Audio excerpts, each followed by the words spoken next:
wanted to get. And so I want to kind of do the introduction because I just put the meeting on record. So if you are listening by Clubhouse, of course, you're in the room. And if you would like to leave, you can just simply exit. On Zoom, if you're tuning in, we are recording so that we can do this replay back. So if you would like, if you don't want to be on the recording, you can simply exit. So let's go ahead and get started. All right, so the first thing we want to talk about, like I just said, that it's not just about getting money. It could be an instance where you want to get financing. It could be for a grant.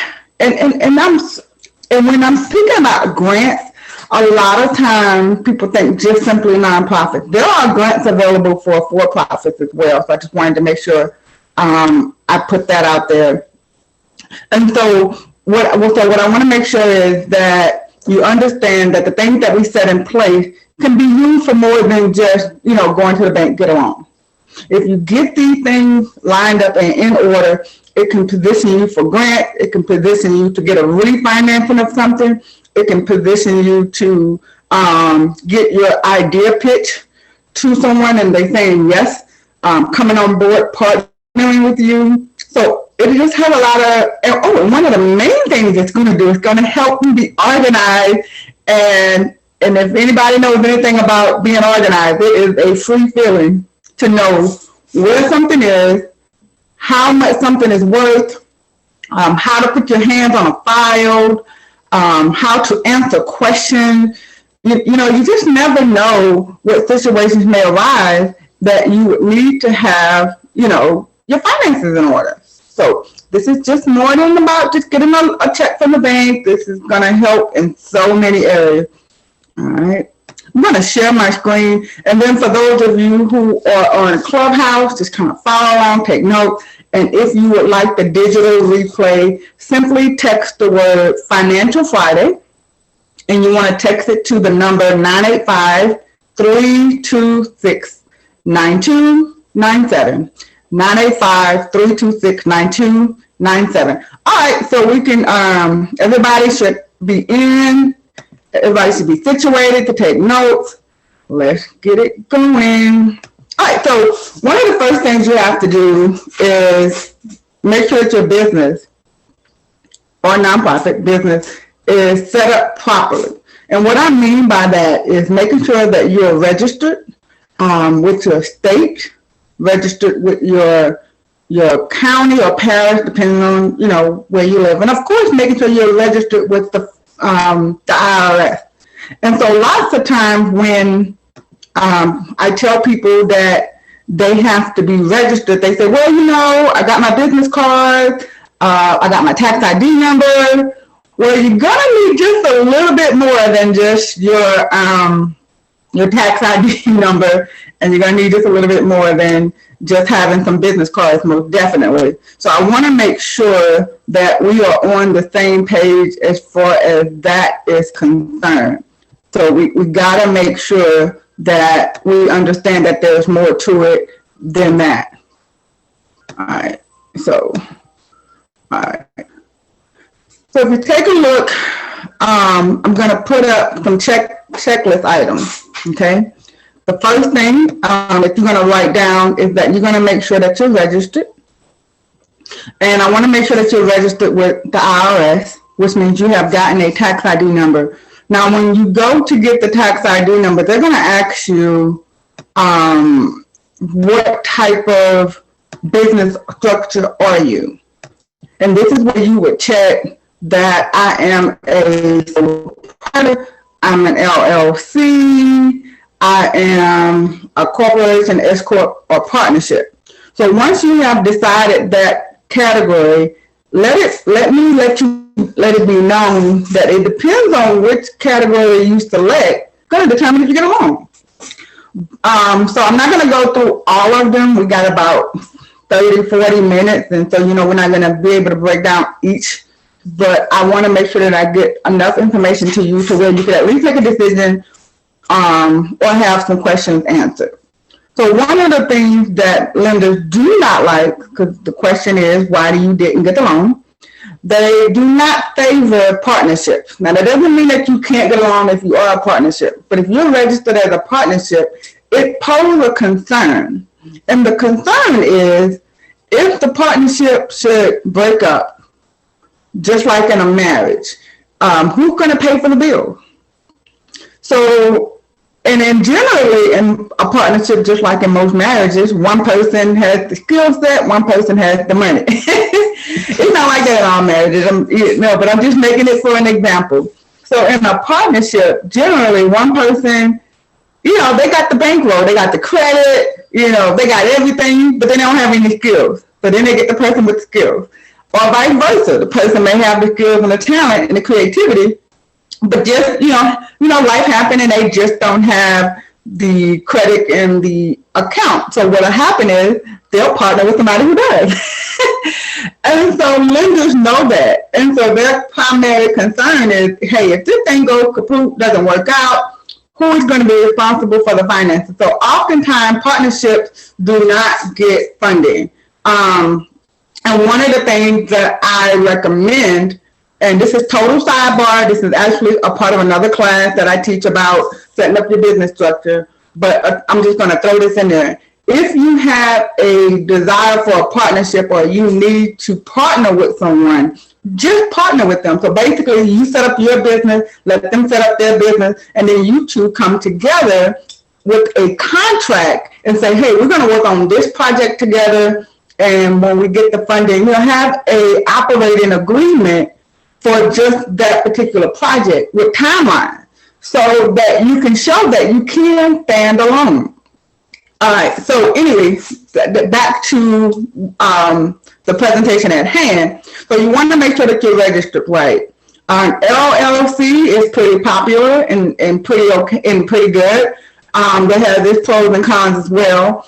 Like I said, we're not going to go through all the different types and different pros and cons, because that is you can just I have a course that I teach called Are You Legit? And in that we break all that down. Now, sole proprietor, not so much. If you are seeking a business loan, you do not need to be set up as a sole proprietor. Sole proprietor is just what it is. It's a paid hobby.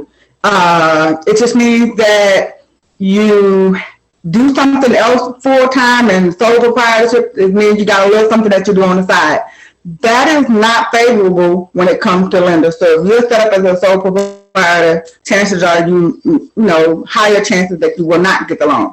Now, if you set up as a LLC or a corporation, those are generally easier. An S corp, we'll have to discuss that another time. So I want to make sure that you're registered right. So now that you have gotten your entity selected, you want to make sure that everything else falls in line. So what is everything else? You have your tax ID number with the IRS. You are registered with the state in which the business is housed in. And a lot of times this is where people miss it. You go to the Secretary of State page, you get your certificate, and you think that's it. No, you have to also make sure that you set up your tax account.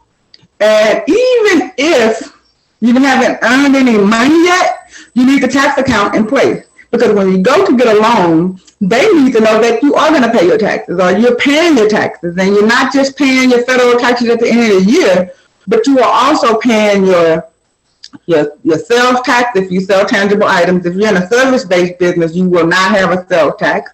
But they want to know that you have your tax account set up for your quarterly taxes. The tax account set up for your annual taxes as well. So you have quarterly, annual, and you have sales tax. And you also have payroll taxes. So a little later today, I'm going to talk a little bit about payroll. So just stick around. So you want to make sure that you have all your taxes that you're required to have set up.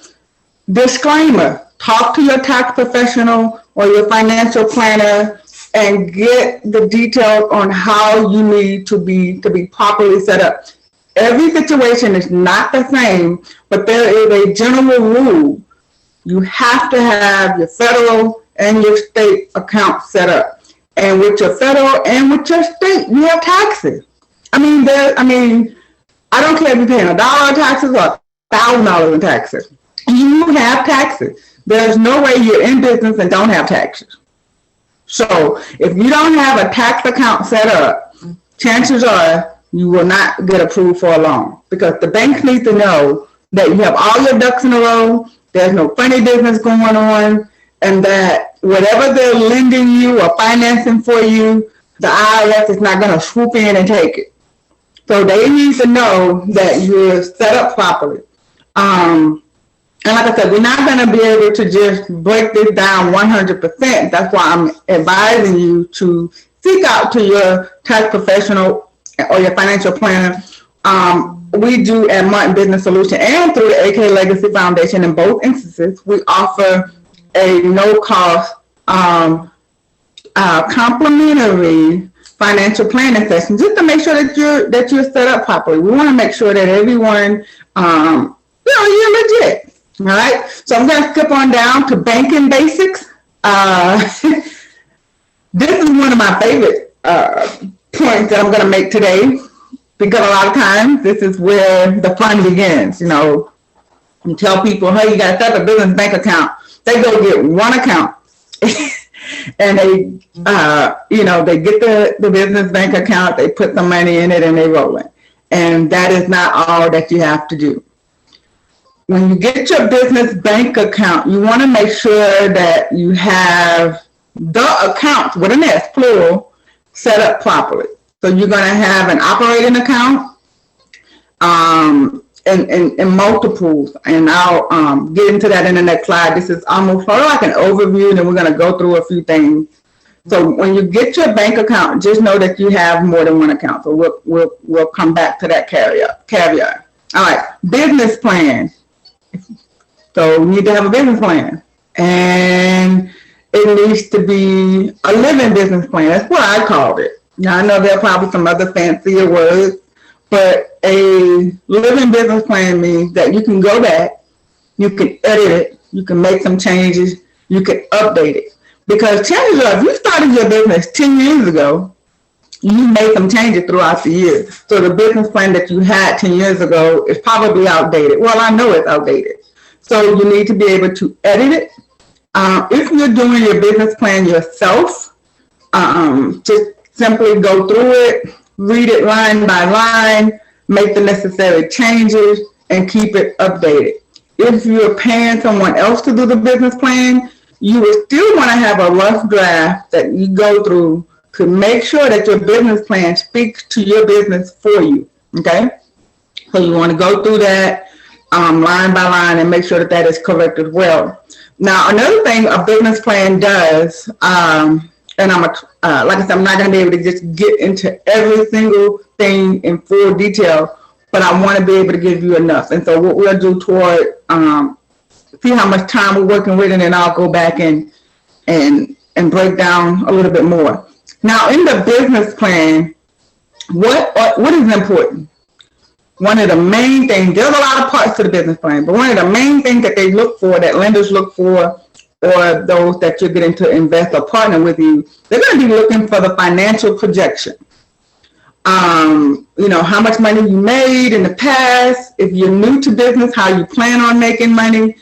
They want to know, they're looking for a couple of things. So one of the key things that I spoke to I'm not going to call any names, but I talked to a company that's all they do. They lend money to startup businesses or those collection. They do not offer money to startups, but he did give me a piece of advice as to why.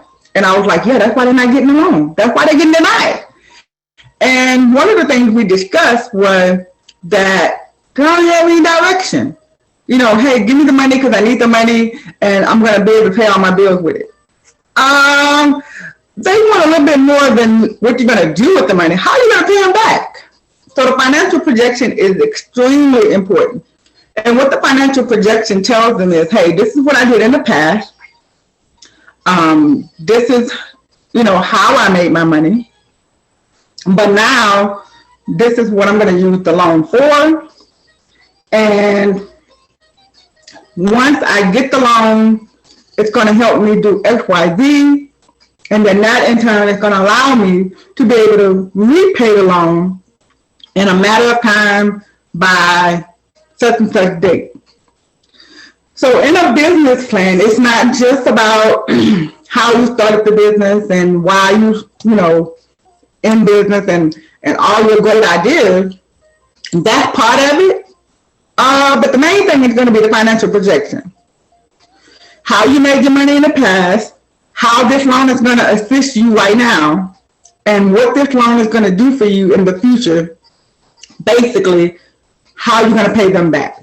If you can prove in writing, in your business plan, in your financial projection, that you will be in a better position for getting this loan, and not only will it help you, but you'll make enough to where you can pay them back on time with interest and get the job done.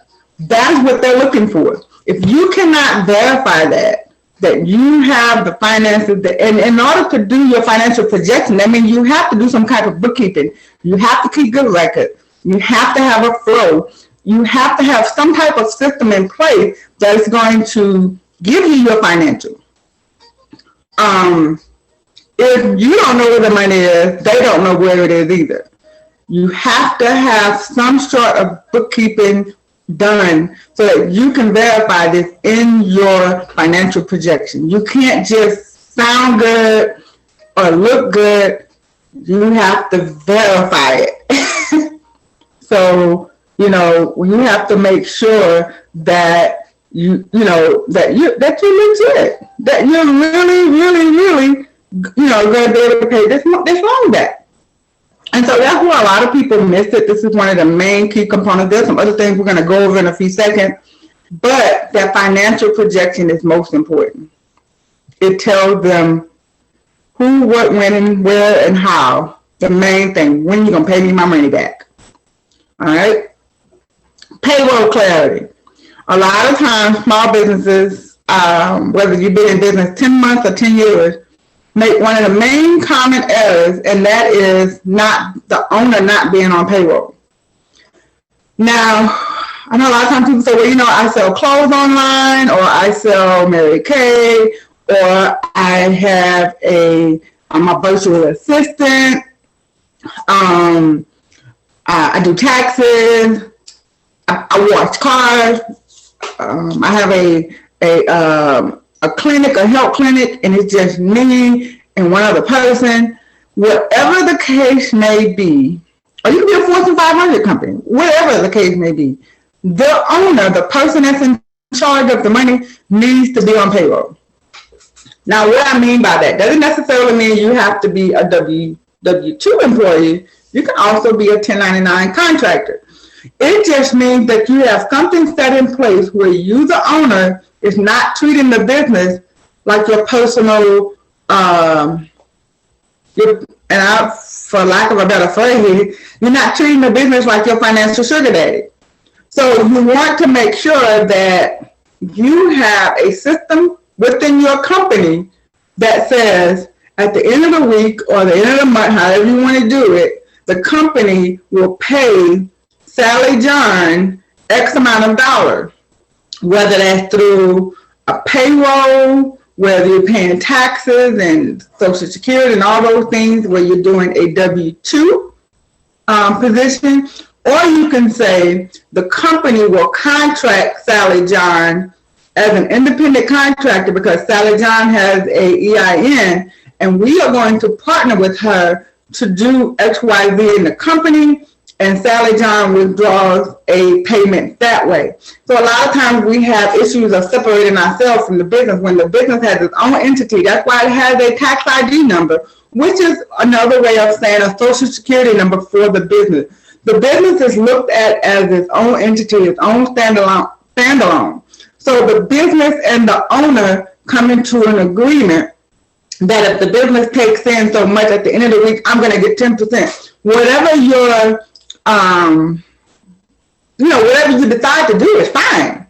It just has to be something set in place. And so when you go to get a loan or you go to do your sales pitch, a lot of times they're wondering, are you taking this loan for personal usage?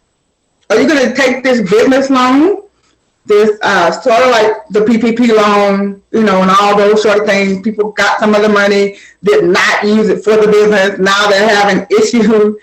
It was not for personal use. And it was because there was no barrier between the business and the personal person.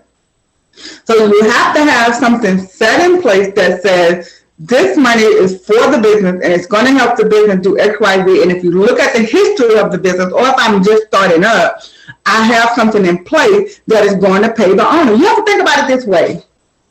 If you work at a retail store, such as Walmart or Kmart or something like that, I don't know, does Kmart still around? Okay, anyway.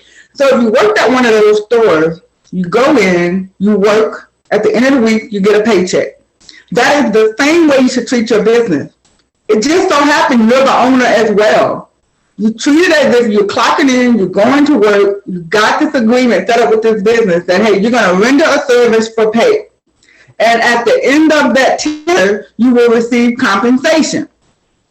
You have to have that in writing, and if you've been doing it, it should show up in your bookkeeping. You have to verify that you and the business have an agreement. It just so happens you own the business. So you have to treat yourself like put on one hat, you're the business owner, put on another hat, you're the employee or the independent contractor.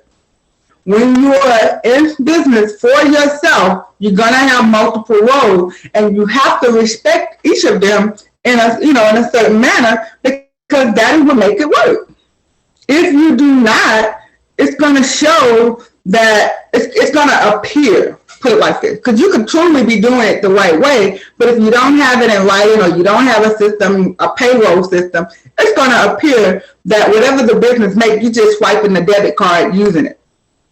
And that cannot be the case. You need to have everything set up properly. All right. Here go our biggie. Well, I think I just said everything was biggie or it was important, because they're all important. All of these things are important to have in place to get the loan, because this is why you didn't get it. So we're going to fix it, okay? All right, so personal credit. I know you're in business and you got this great idea and you kind of messed up your credit trying to fund the business, or you just didn't have good credit because you didn't know, or, now that you're in this next point of your life, you want good credit, and good credit is easy to obtain if you follow the system. And of course, we're not going to go through everything about personal credit. If you would like the personal credit workshop, you could simply text the word personal credit to 985-326-9297. I have a ton of videos that I could send you for some classes that I did on personal credit. I just simply ask for that and I'll send it to you. That's no cost for the personal credit or for the replay of this one. Just text Financial Friday. Now, when you text Financial Friday, you'll get the latest recording. So let's say this is 6 months from now and you're watching a replay and you text the word Financial Friday, you'll get the last Financial Friday. Or you'll get, one of the personal credits. So unless you specify the date or the actual topic, you'll get the latest version of it. So anyway, back to the personal credit. Personal credit has to be intact. Now, the beauty of getting a business loan, your personal credit doesn't have to be at 850, doesn't have to be at 700. But some lenders require that your personal credit is at least a 580, or it may be 600, maybe 620. So between 580 and 620 is the average. Now, I've seen some circumstances where they will only ask for at least a 500. So it just depends on the lender and what their rules are. And I know you're saying, well, I'm getting a business loan. Why does my personal credit matter? Your personal credit does matter because you are the owner and you are the employee. So you're one and the same. But for the business plan, banking purposes, all of the things we talked about earlier, you're separated. Well, when it comes to the credit portion, you're the same person. And credit is not so much about the numbers, it's more so about behavior. So lenders may look and say, well, if your credit score is a 450, chances are you're not going to do right with the business loan, and then you'll get a denial. In some cases, it is about the score. They have a rule set in place, and the rule says every application must have a personal credit score of a 600. And so they're marking their checklist. You got to remember, most of these persons that you're reaching out for a loan are not entrepreneurs. They don't understand, they're not taking it. I'm not going to say they don't understand. They can't take in consideration the life of an entrepreneur, of how you have to fund things personally. This may cause you to get a late payment or something like that. They can't consider all those factors because they are operating by a checklist that has some absolutes in place, and it may say before they can even look at the loan, the personal credit may have to be a 600 or a 620 or a 650, whatever the rule is. So, and I know you're saying, well, I'm getting a business loan. Why can't we just leave my personal credit out of it? If you haven't been getting loans from this same company like for 5 or 6 years and been showing a good payment history, chances are you will have to show your personal credit because they have to know that you can personally guarantee this business loan.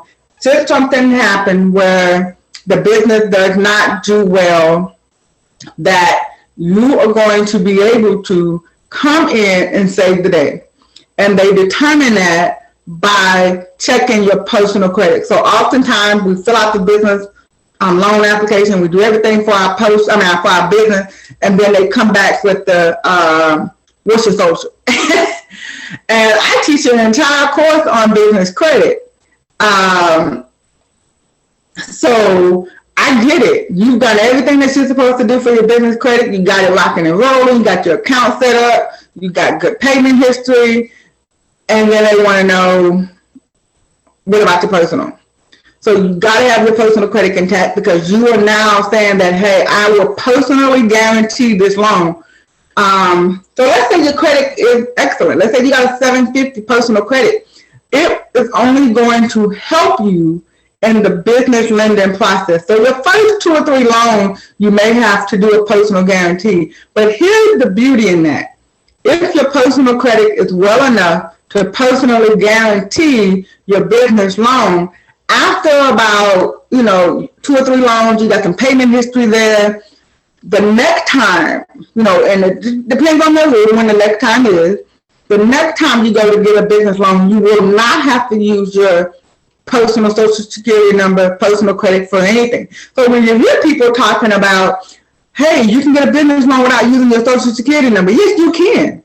And I teach you how to do that. But the reality of it is it's not going to be on your first loan, chances are. The business has no credit.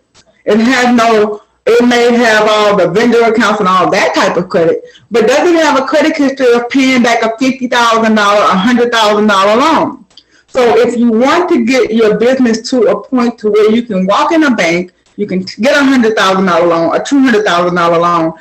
Yes, you can do that without ever using your personal credit. You can absolutely do that. But at the very beginning, in most 9.9% out of 10, you will have to be a personal guarantor on the loan.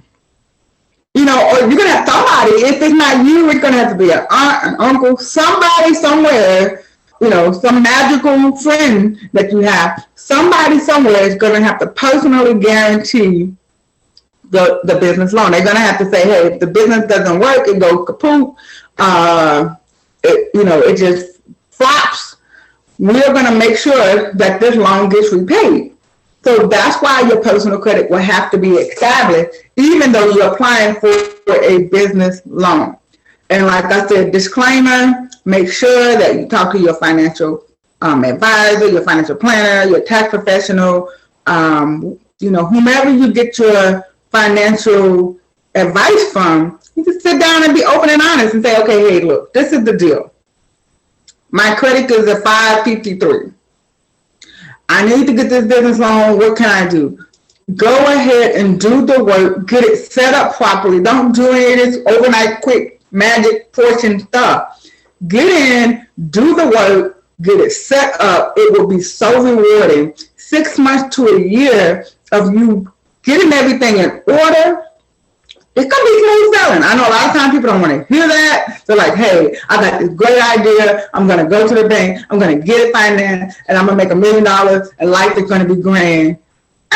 That's a call to a unicorn. So there have been some unique situations where that has happened. So I'm not saying it's not possible. And I am a woman of faith. I believe. I got that crazy faith. I just believe sometimes some crazy stuff, and I believe it. I'm settled.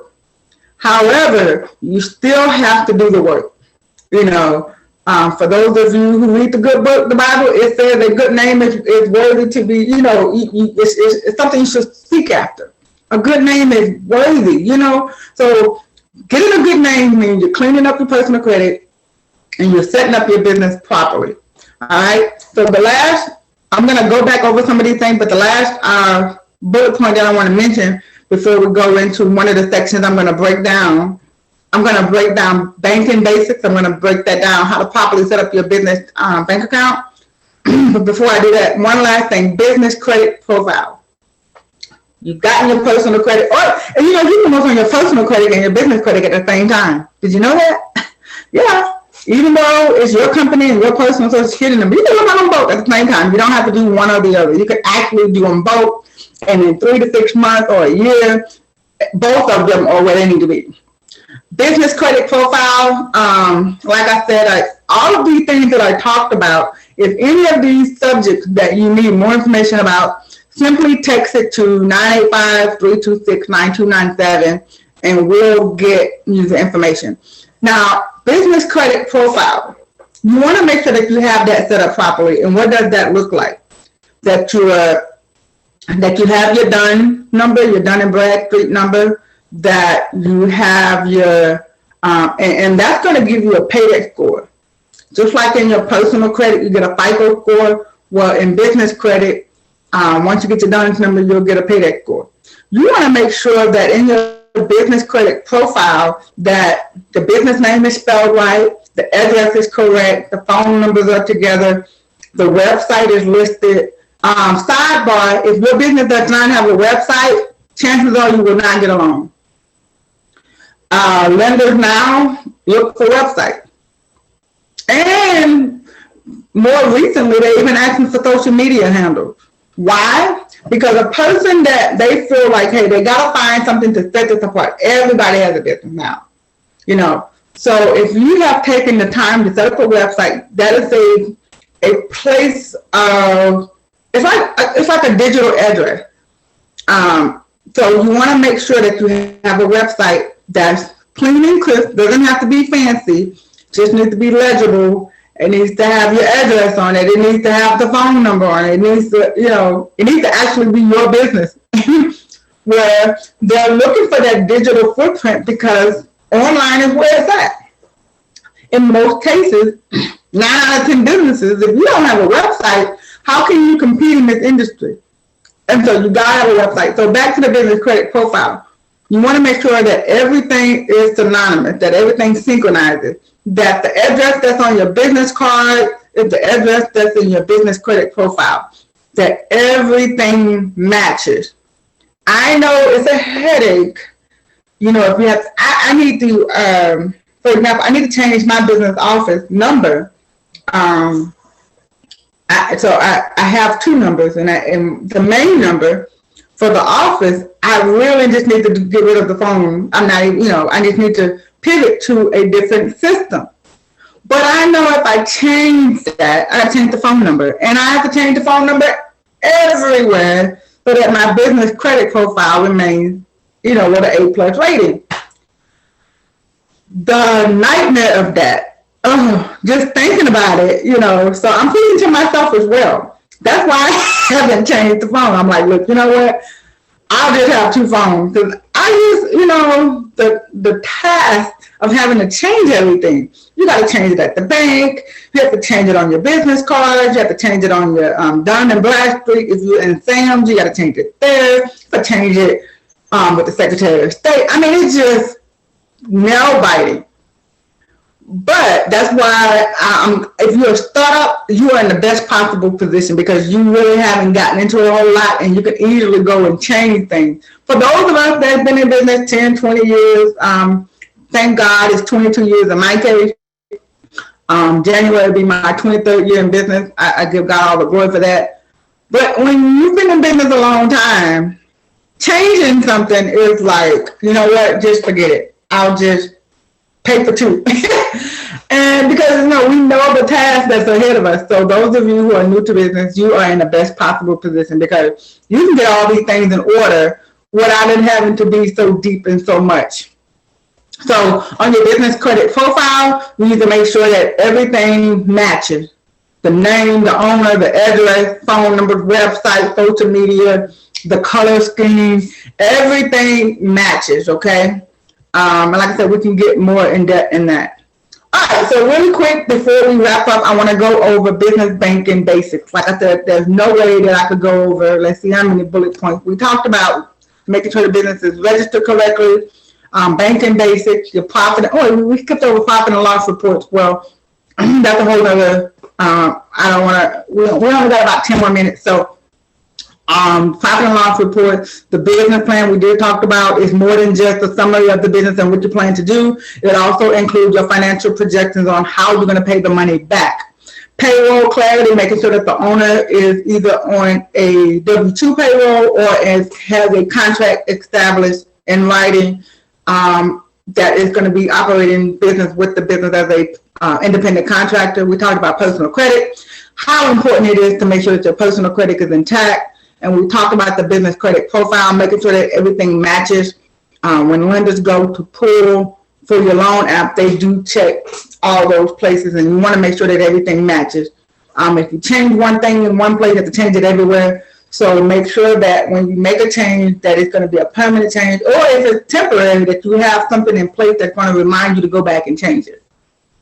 So I want to break down. I want to spend our last few minutes talking about business banking basics, because this is something that's going to help you get organized so that you can do the business plan, so that you can set up the payroll. All of this is where it's going to start. Because once you set up your business bank account correctly, that means everything else is intact. Because in order to set it up, you have to have this in place, okay?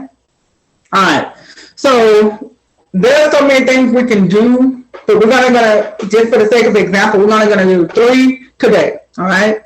So if you have a business bank account, yay, kudos to you, you are on your way. So we want to make sure that you go back to and it doesn't have to be at the same bank. Let me put this disclaimer out there. We're going to make sure that you have at least 3 accounts set up by the end of this session today. And we're going to start with 3. There's more that we could do, but we're going to just keep it simple. 1, 2, 3, ABC. All right. So the first one is going to be called the operating account. And that's generally what most people have. And that's what you probably have now. You probably have just an operating account. Okay. The operating account is going to be where you collect the money, where the revenue comes in. If someone pays you with a check, this is where you're going to deposit it. This takes care of all the money, the taking in of the money. Okay. And it's also usually the account where you're going to pay the bill. You're going to make sure that if the business is a brick and mortar, this is where you pay your rent. Make sure if you're paying rent for your business. In another section, I can tell you how this will help your business, but make sure you're paying rent and you're paying it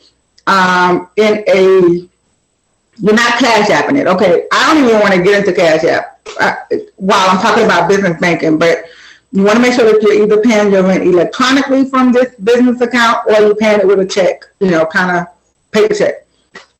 So you want to make sure that you're paying your bill from this account.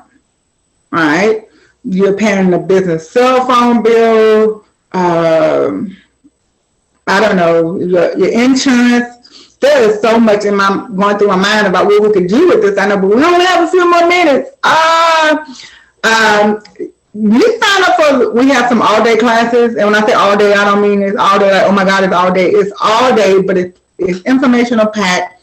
You leave finished, like from start to finish, you pack it, it's done, you're ready to roll. And it's time well spent, money worth investing in, because it takes you from start to finish and you leave without the headache. And even if you don't do it through my company, find somebody that's going to sit down and go from start to finish with you, hold your hand, make sure that all your I's are dotted, all your T's are crossed. I'm telling you, it makes a world of difference. Because when you get ready to go and do something and you get denied or you just don't have it all figured out, it's heartbreaking. Just go ahead, put the time in, and invest in yourself, invest in your business. Okay, so back to the business banking basics. You want to make sure this operating account is where you take all your money in. If you get cash payments, you're putting the deposits in. Hairdressers and barbers are notorious for this. You know, because people pay me cash. They just put it in their little smock. They finish doing hair, and at the end of the day, they're like, whew, I'm tired. And they have all this cash. Well, it needs to be deposited on the way home. Don't go home with it, because then what's going to happen the next morning? Little Johnny's going to ask for $5. You're going to reach in. It just, you know, all downhill from there. All right. So you want to make sure that cash is being deposited. Every single penny that the bank takes in, you want to put it in the bank. Let me tell you, I know we don't want to pay a whole lot of taxes, but guess what? You can't take the tax deduction if you don't have the income.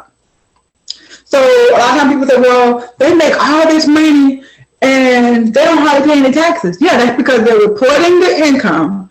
And when you report the income, it justifies the deduction.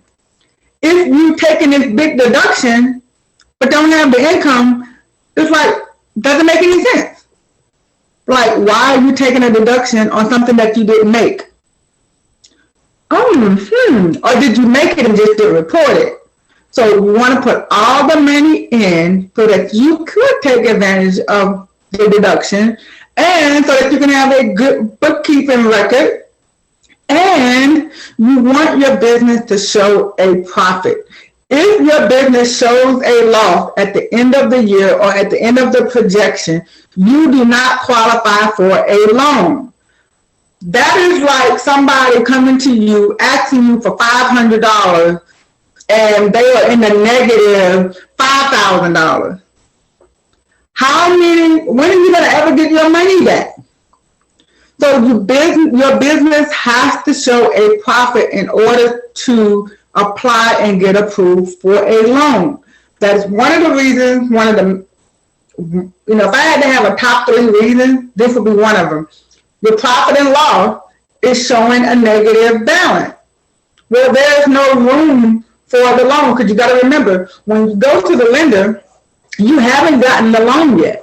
And so your finances are, your financial projection is based on what you have already or what you've had. It does not include the fact that you're going to get this loan. So if the business is already showing a loss, what do you need a loan for? I know that's crazy. It's going to be, well, that's why I'm here, because I'm in the red. No, you have to either show how you're going to get out of the red, and that takes more work. Basis if you were at an even point or had a little bit of a profit, then you can say, I have potential for growth if I get this loan. They don't want you to take the loan, pay off everything that you owe, and now you don't have enough money to meet payroll. You're going to be right back where you started. That was not a part of the presentation. I just get passionate about it because I want to help. All right, so back to the operating account. In the operating account, this is where you're going to take the money in. You're going to, like you got PayPal, Square, whatever you use. This is where the money is going to go. If you have cash, you're going to make sure that it's deposited. And this is also the account where you generally pay the bill. So because when we're picking 3 accounts for today for business banking basic, this is how we set up the operating account. Operating account is almost like the hub where the money comes in, where the money goes out. The next account that you want to set up is called a tax account. This could be a savings or a checking. Now, the operating account is generally a checking account because you're going to have to pay money out, take money in, connect it to a PayPal and all those sorts of things. So generally, an operating account is a checking. Okay. A tax account could be a checking or a savings. My personal preference is that it's a savings account, because if it's a savings account, it shows that it's not being used for anything else except for what you're saving it for, which is your taxes. So when you go to get a loan, you can show them that, hey, I have a tax account where I set money aside for taxes. Okay. All right. So the tax account, you can be, and that's why I was saying earlier about make sure your business is set up properly, because when you go to get the bank account, so it's going to work together. So when you go to get the bank account, if the business is not set up properly, this is going to force you to do that, or vice versa. All right. So for your tax account, you need one. So it's a savings. And some people, you don't have to do this. Some people get a savings account for each one of these, for the IRS, the state, parish, county, and sales. You don't have to do that. You can get one tax account and put the money, all the taxes into it. And when it's time to pay the taxes, just pay it out. But you need to have a tax account so that you can pay the IRS your quarterly and annual taxes, the state for the quarterly and annual taxes, the parish and county, depending on how it's set up. Some of them do it monthly, some of them do it quarterly, some of them do it annual. So you have to go to your parish or your county to determine how often you pay your taxes. Your sales tax, if you're collecting sales tax, if you have a tangible product that you exchange, you should have a sales tax account. So this will be in that same savings. At the end of sales tax are due every month. So this having this tax account, this savings, helps you to separate the taxes from your operating account, so that when it's time to pay the taxes, you're not stressed. The money is already set aside. Okay.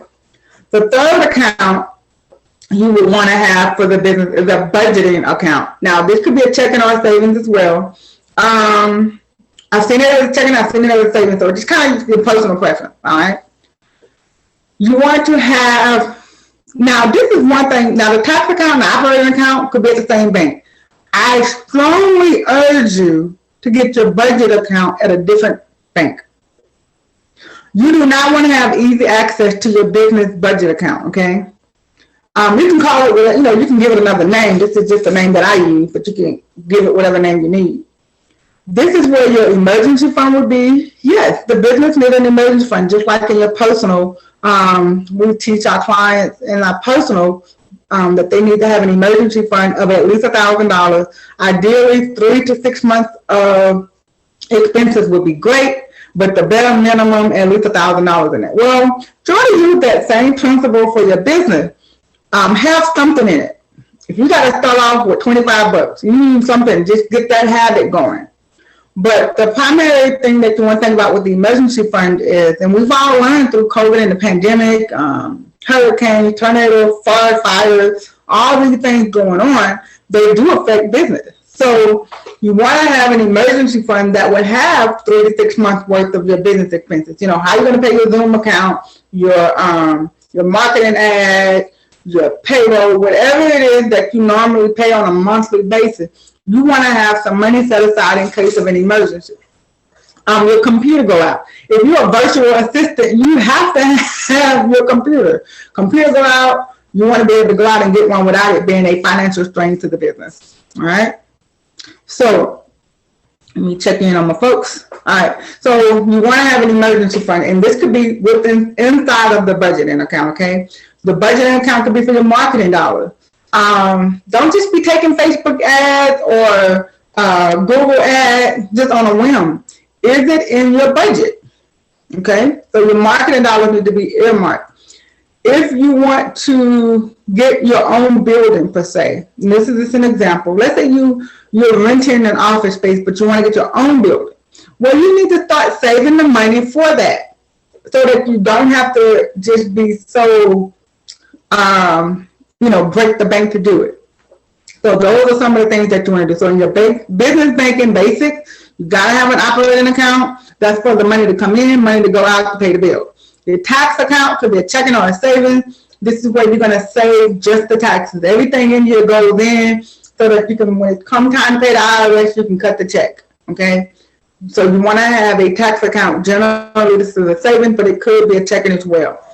And it could be at the same bank as the operating account. That's fine because it's a separate account. The budget account or the savings account for the business, you want it at a different bank. That is just my personal opinion. Trust me, I've had some personal experience with that.